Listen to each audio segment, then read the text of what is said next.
Hi, and welcome to A Well Experience. My name is Dana Green Remedios. Thank you, Keisha, for having me on. This is part of It Takes a Village. It Takes a Village is a wonderful idea, and I'm really pleased to be able to take part of it, take part in it. So today, Wednesday, is a day that you might catch me on here talking about all things related to being happier, healthier, wealthier. But in my case, specifically in this group, I'm going to talk about nutrition. So I am a registered holistic nutritionist.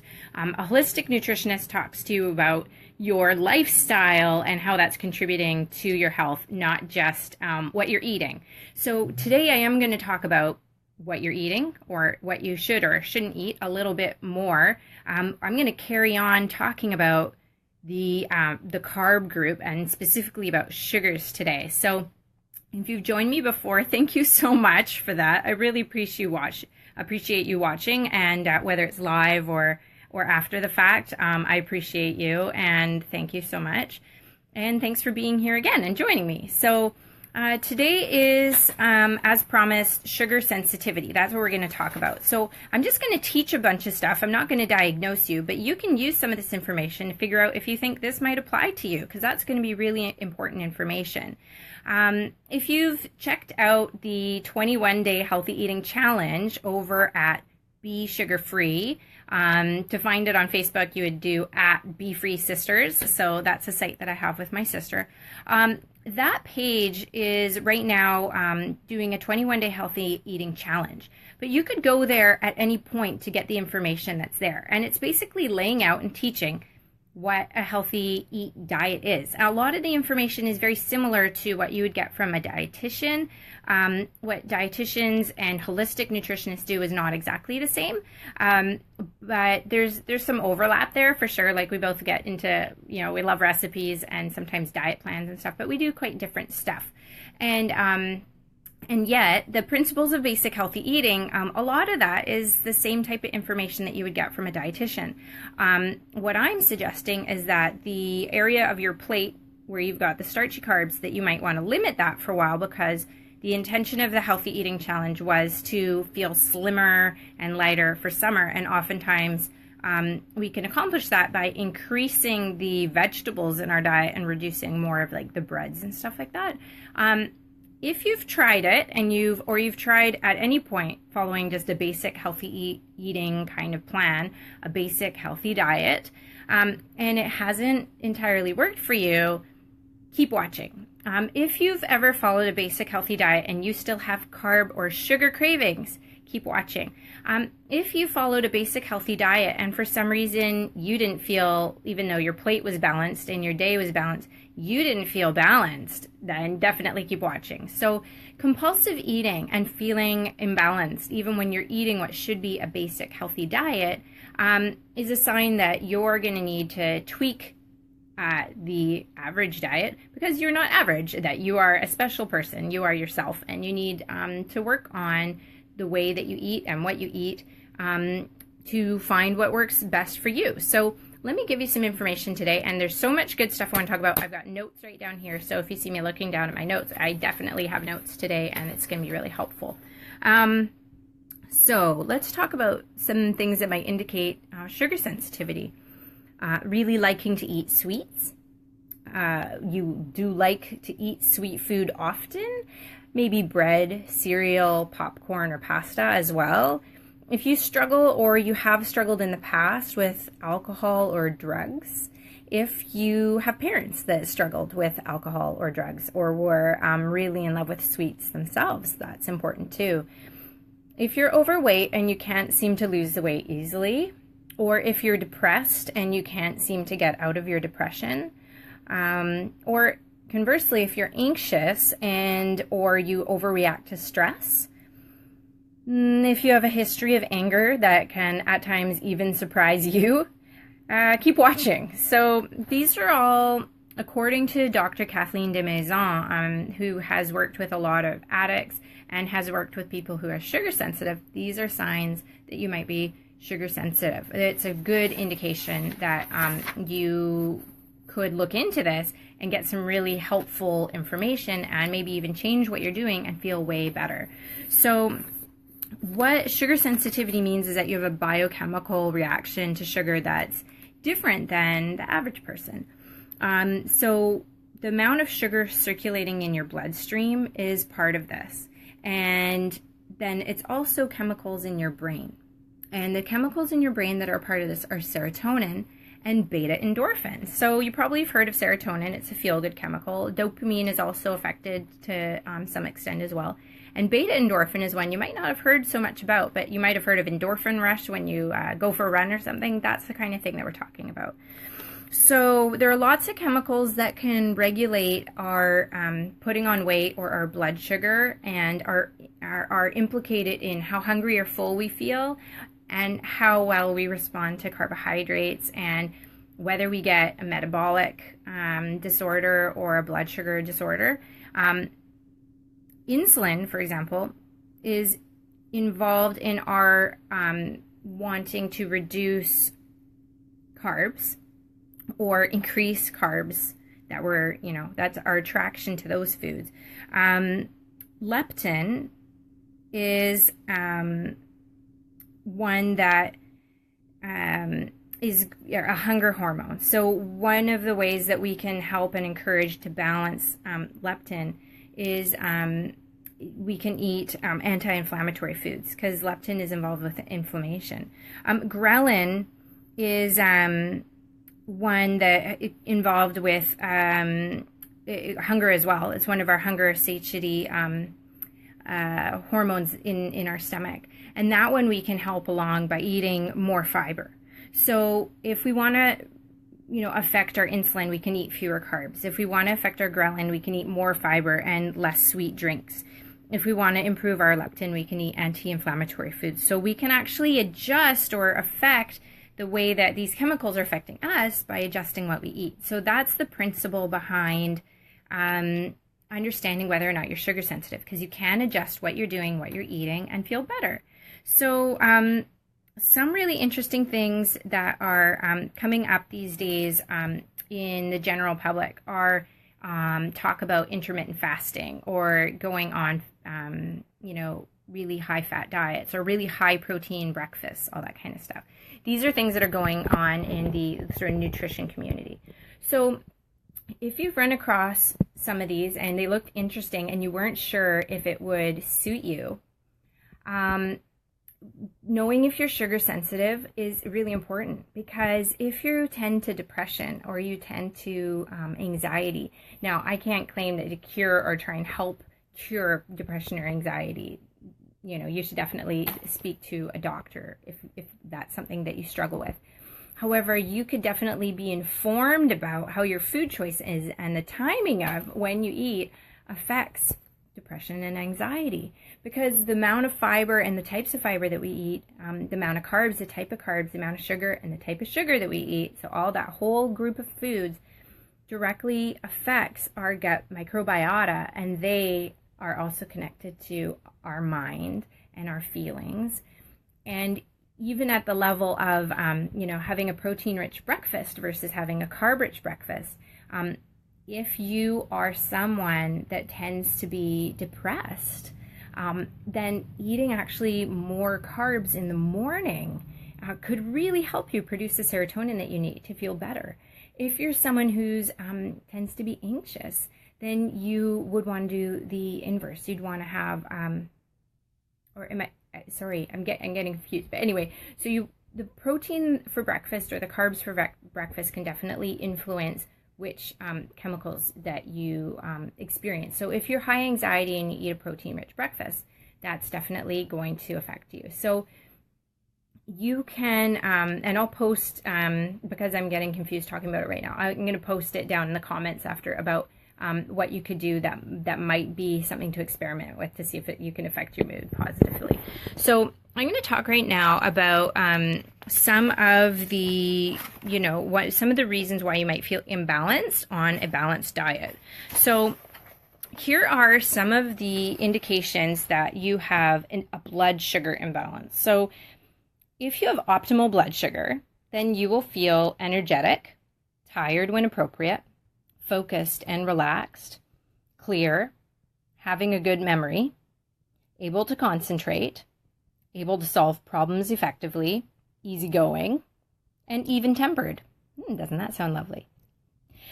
Now, if you've got low blood sugar, commonly referred to as hangry, you may be tired all the time, tired for no reason, restless and can't keep still, confused, having trouble remembering, having trouble concentrating, easily frustrated, more irritable than usual, and getting angry unexpectedly, as you might have guessed from the term hangry.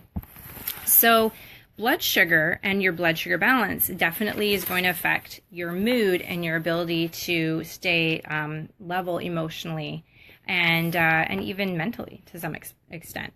So if you think you're a little bit crazy, it might not be you. It might just be your biochemical reaction to food. Let's jump into the serotonin brain chemical and how that can be and how that can be. If it's optimal, your levels of serotonin that is, then you might feel hopeful or optimistic, reflective and thoughtful, able to concentrate, creative and focused, able to seek help, responsive, looking forward to dessert without an emotional charge, and hungry for a variety of different foods. Now, let's say you have a low level of serotonin. That's what happens. You might have commonly heard this referred to in depression, right? So you might have heard of this before. Depressed is a sign of low serotonin. Impulsive is another sign of low serotonin. Having a short attention span, blocked or scattered, flying off the handle, feeling suicidal, reactive, craving sweets, craving mostly carbohydrates like breads, pasta, and cereal. So if any of that right now is ringing a bell, keep listening. Now, another brain chemical that we're going to talk about is this beta endorphin, the one that it hasn't gotten a lot of attention in diet books or even in books about addiction or depression, but it's an immensely powerful chemical. So let's dive into talking about that. The optimum level of beta endorphin can give us a high tolerance for pain. It can make us more sensitive or sympathetic. It can give us high self-esteem, make us feel more compassionate, connected, and in touch, hopeful, optimistic, and euphoric. Wow, it sounds like, sounds wonderful, doesn't it? Taking personal responsibility, having a take it or leave it attitude towards sweet foods. That could be helpful, couldn't it?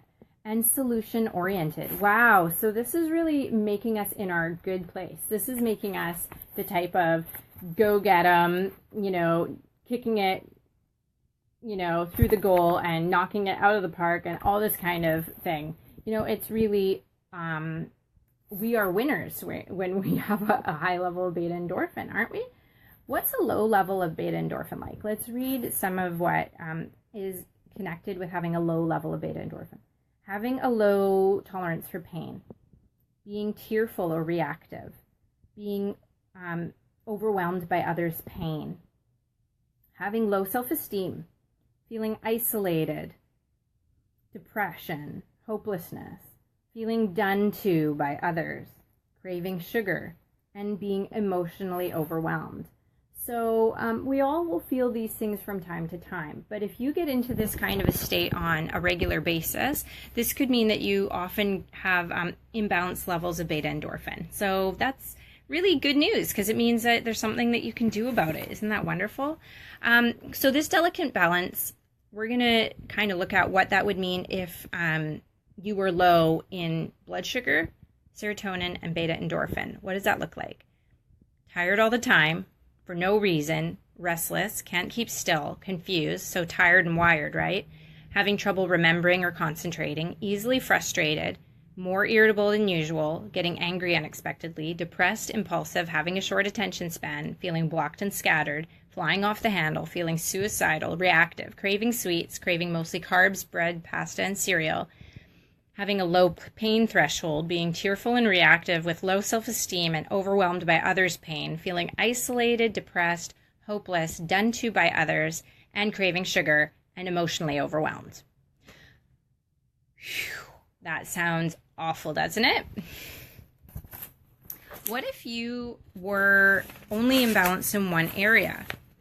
Now, if you have an optimum level of serotonin, you're going to feel hopeful and optimistic, reflective and thoughtful, and able to concentrate, creative and focused, and able to think things through, able to seek help, responsive, looking forward to dessert a bit, and hungry for healthy foods.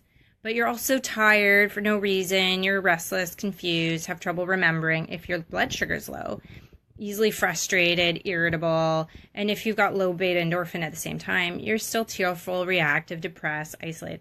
So you can see that even though you take, let's say, an antidepressant, you might feel better in some ways, but not better in other ways. If this has ever happened to you, if you've ever been treated for depression and you still had these weird symptoms, it might be that you treated the serotonin, but not the blood sugar, or not the beta endorphin. If that's ringing a bell for you, then adjusting your diet to affect your blood sugar might really be something to try, something to talk to your medical professionals about, something that you can even do in the comfort of your own home with food. So let's say you decide to drop the medication and you just started a diet to manage your blood sugar. Let's say you didn't take an antidepressant, you just manage your blood sugar. So you optimize your blood sugar. So you're energetic, tired when appropriate, focused and relaxed, clear, have a good memory, you're able to concentrate and solve problems effectively, and you're feeling easygoing and even-tempered. But your serotonin and your beta endorphin in your brain are still low. Then you're going to have low pain tolerance, be depressed, impulsive, with low self-esteem, feeling scattered and blocked and isolated, flying off the handle sometimes, feeling hopeless and done to by others, craving sweets, craving sugar, craving carbs, breads, pasta, cereal, feeling reactive, emotionally overwhelmed, and suicidal. Still not very good.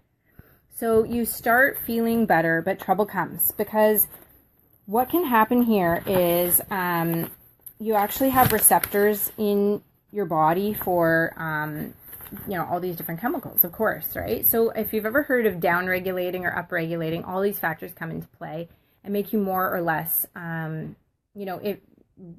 sensitive to things.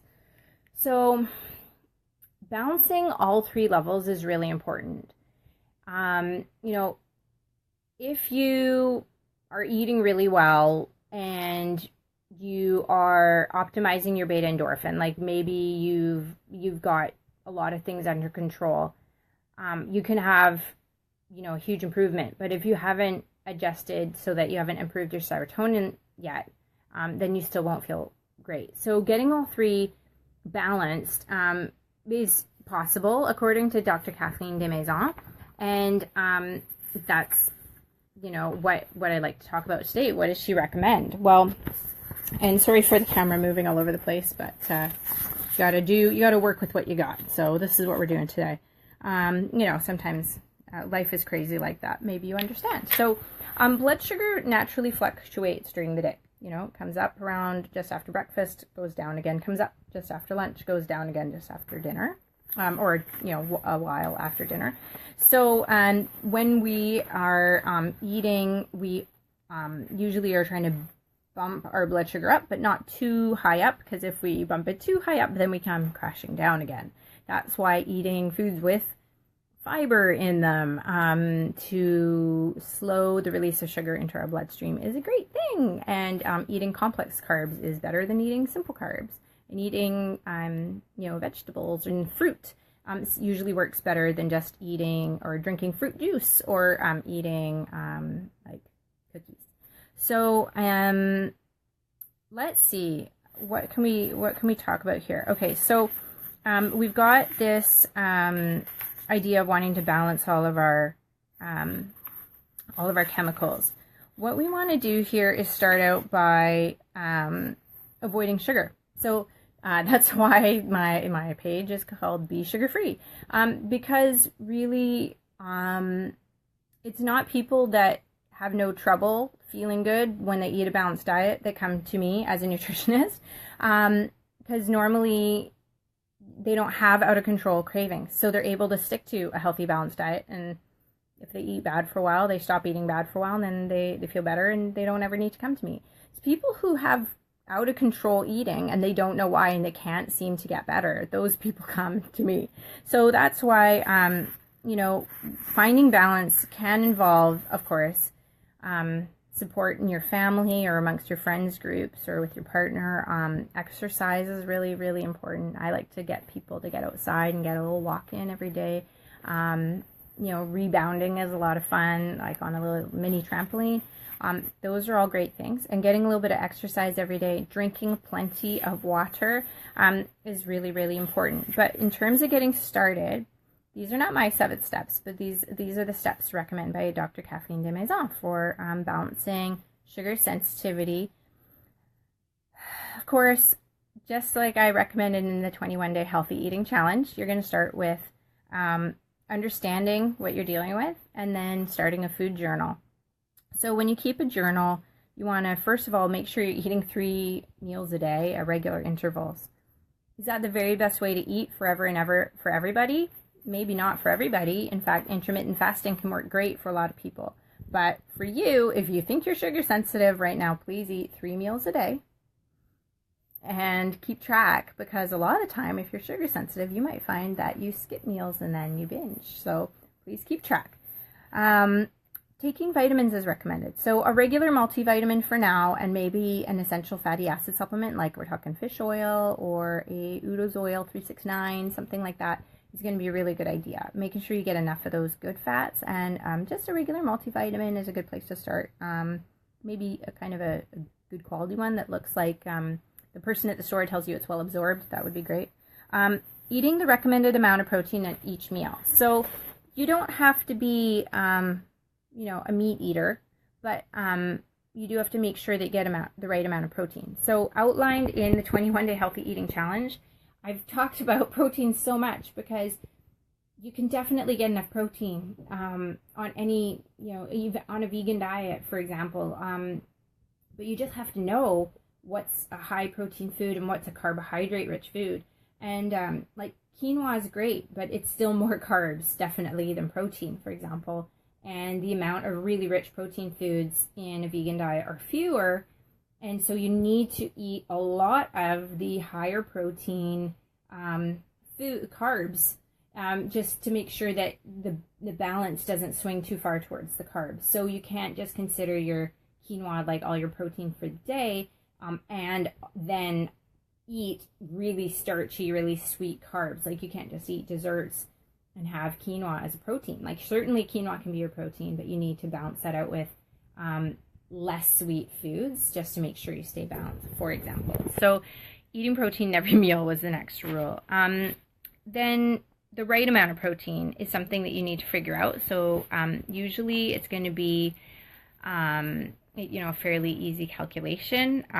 Adjusting your carbohydrate intake to include more complex foods. So that's what I was just talking about. Less of the simple, starchy, sugary ones, and more of the complex ones from fruits and vegetables, whole grains, or if you don't eat grains, pseudo grains like quinoa and things of that nature, chia. Or if you don't eat pseudo grains, then you can also get it from more complex starchy tubers that have fiber and lots of phytonutrients and minerals in them. Reducing or eliminating sugar is the next step. That includes alcohol. And the final step would be to create a plan for your maintenance.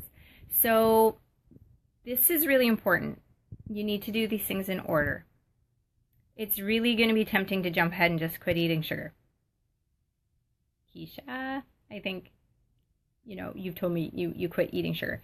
That's great in some ways, because maybe you're not sugar sensitive. But who I'm talking to here is the people who think that they're probably really sugar sensitive. And if you are, try not to jump right ahead to the eliminating sugar. Now, maybe Keisha is actually able to jump ahead and eliminate sugar because she's already eating 3 meals a day. She's already journaling. She's already doing all these great things. So in her case, it would be totally legal to do that. But what I'd like you to do, once more, get out a pen, get out a piece of paper, or get out your typewriter. Who has a typewriter anymore? Start typing. Here are your steps.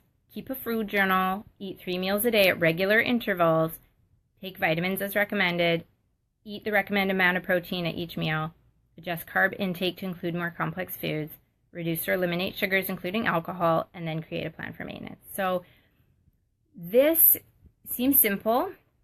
It is a very general guideline. It's not a specialized plan for you. I'm not giving you a specific plan for you, but try it and just see, because these are just lifestyle adjustments really more than anything. And maybe you'll find that if you take it in sequence, you don't try and do it all at once, that you will feel really, really great. And just read the signs of your body. Are your eyes bright? Is your complexion good? Do you feel good? Do you feel balanced? Are you crying? Are you feeling irritable and unstable? Do you have headaches? Do you have stomach pain? Do you have any fatigue or coughing or weird symptoms? That's a sign that you're not balanced, that things aren't going well. And, how you feel physically is really important. Keep track of that in the journal. Keep track of when you eat something with time and date in your journal. Don't make the mistake of not including enough detail. This is a very common mistake. So if you go to a nutritionist, a holistic nutritionist at least, we love food journals. We love them. They're such a great tool. They're great for naturopaths and dietitians as well. But we love to see the most detail, right? Like, don't just say, oh, I ate a burger. Like, what kind of burger? Like, at which place? Or did you make it yourself? What was in it? So important to know what time of day you ate it, and what you think the portion sizes were. You don't need to know the calories and all those types of things, and exactly how much vitamin C's and everything. You really, like, at least a holistic nutritionist like me is not really interested in the math of nutrition. Basic portion sizes using these kinds of tools, that's enough. It gives us a general idea of how much you're eating.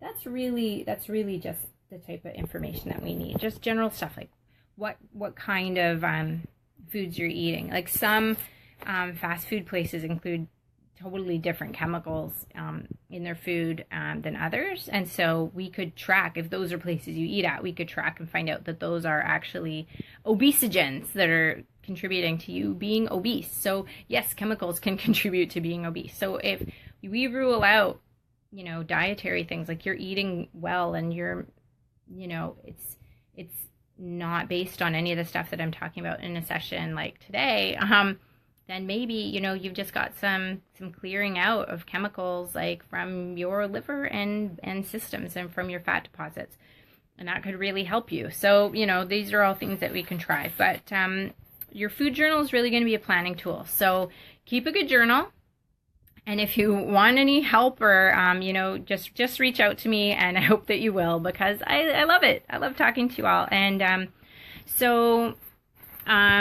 one last point. I mean, I know Velminator, she's awesome here on in the It Takes a Village. You'll see her videos as well, and I think she's on Tuesdays. So she talks about a whole variety of different things that she's into.